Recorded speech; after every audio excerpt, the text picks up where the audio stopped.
الكريم أما بعد فأعوذ بالله من الشيطان الرجيم بسم الله الرحمن الرحيم إن الله وملائكته يصلون على النبي يا أيها الذين آمنوا صلوا عليه وسلموا تسليما اللهم صل على سيدنا مولانا محمد وعلى آل سيدنا مولانا محمد وبارك وسلم صلاة وسلام عليك يا رسول الله صلى الله تعالى عليه وآله وسلم۔ اس کتاب کا نام ہے بہار شریعت۔ اول جلد کے اندر عقائد بیان کیے گئے ہیں اور دوسری جلد میں مسائل بیان کیے گئے ہیں، تو ہم دوسری جلد سے اس کی شروعات فرمائیں گے۔ اس کے مصنف صدر الشریعہ بدر الطریقہ مفتی امجد علی خاں علیہ رحمہ ہے، جو یو پی کے رہنے والے تھے، اور ان کے فتوا کا مجموعہ فتوا امجدیہ بھی ایک کتاب ہے جو عوام میں کیا ہے مفتیان کرام کے نزدیک معتمد کتاب ہے۔ تو اس کتاب کا نام بہار شریعت ہے، اور اس کے دوسرے حصے کی جو شروعات ہوتی ہے وہ کتاب الطہارت سے ہوتی ہے۔ کتاب الطہارت مطلب پاکی، طہارت کا مطلب کیا ہوتا ہے؟ پاکی۔ اب نماز کے لیے طہارت ایسی ضروری چیز ہے کہ بے اس کے نماز ہوتی ہی نہیں ہے، بغیر طہارت کے ہماری نماز ہوتی ہی نہیں ہے، بلکہ جان بوجھ کر بے طہارت نماز ادا کرنے کو علماء کفر لکھتے ہیں۔ اگر کوئی جان بوجھ کر کیا ہے طہارت حاصل کرے بغیر نماز کو پڑھ لے گا، وہ انسان کافر ہو جائے گا۔ اور کیوں نہ ہو کہ اس بے وضو یا بے غسل نماز پڑھنے والے نے عبادت کی بے ادبی اور توہین کی ہے۔ اگر کوئی انسان بغیر وضو جان بوجھ کر نماز پڑھے گا تو یہ کیا ہے عبادت کی توہین ہو جائے گی، نماز کی توہین ہو جائے گی، اور نماز چونکہ کیا ہے اللہ تبارک و تعالیٰ نے فرض کی ہے، لہذا فرائض کی توہین کرنے والا بھی کیا ہے کافر ہو جائے گا۔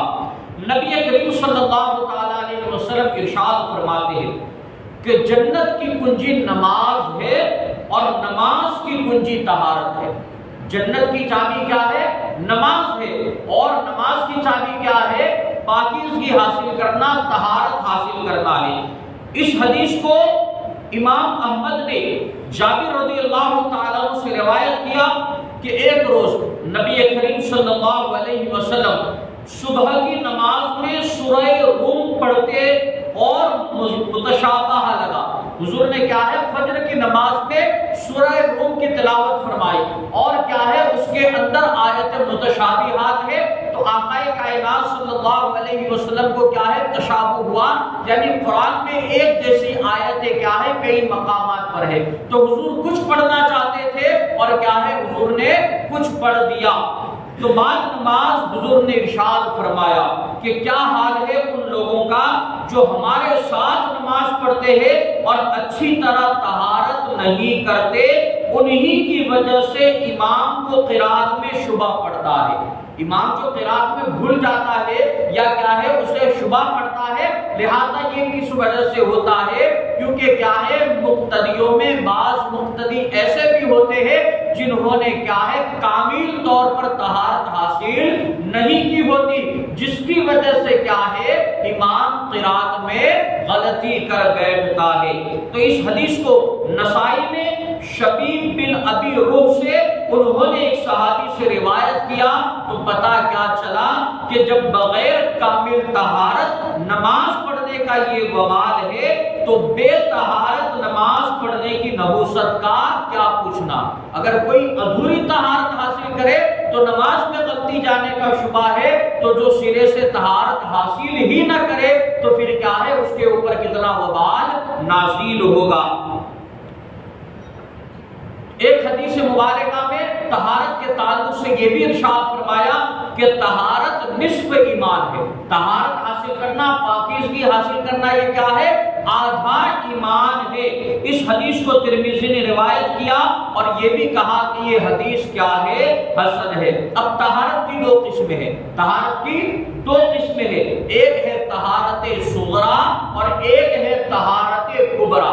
صغرا کا مطلب چھوٹی طہارت اور کبرا کا مطلب کیا ہے؟ بڑی طہارت۔ طہارت صغرا وضو ہے اور طہارت کبریٰ کیا ہے؟ غسل ہے۔ چھوٹی طہارت اگر مراد دی جائے تو کیا ہے؟ وضو کرنا ہے، اور بڑی طہارت مراد دی جائے تو وہ کیا ہے؟ غسل کرنا ہے۔ جن چیزوں سے صرف وضو لازم ہوتا ہے اس کو حدث اصغر کہتے ہیں۔ جن چیزوں سے جیسے ہوا خارج ہو جانا، پیشاب کر دینا، پاخانہ پھیر دینا، تو اس سے کیا ہے؟ صرف اور صرف وضو لازم ہوتا ہے، تو ان کو کیا کہتے ہیں؟ حدث اصغر، یعنی چھوٹی ناپاکی کہتے ہیں، حدث اصغر کہتے ہیں۔ اور جن چیزوں سے غسل فرض ہوتا ہے ان کو حدث اکبر کہتے ہیں۔ جس طرح منی کا خارج ہو جانا یا بیوی کے ساتھ ہم بستری کر لینا، تو ان چیزوں سے کیا ہے؟ غسل فرض ہو جاتا ہے، تو ان کو کیا کہتے ہیں؟ حدث اکبر کہتے ہیں۔ ان سب کا اور ان کے متعلق کا ذکر کیا ہے؟ تفصیل کے ساتھ آگے بیان بھی کیا جائے گا۔ تو پتہ کیا چلا؟ طہارت کے بغیر کیا ہے؟ کوئی بھی عبادت مکمل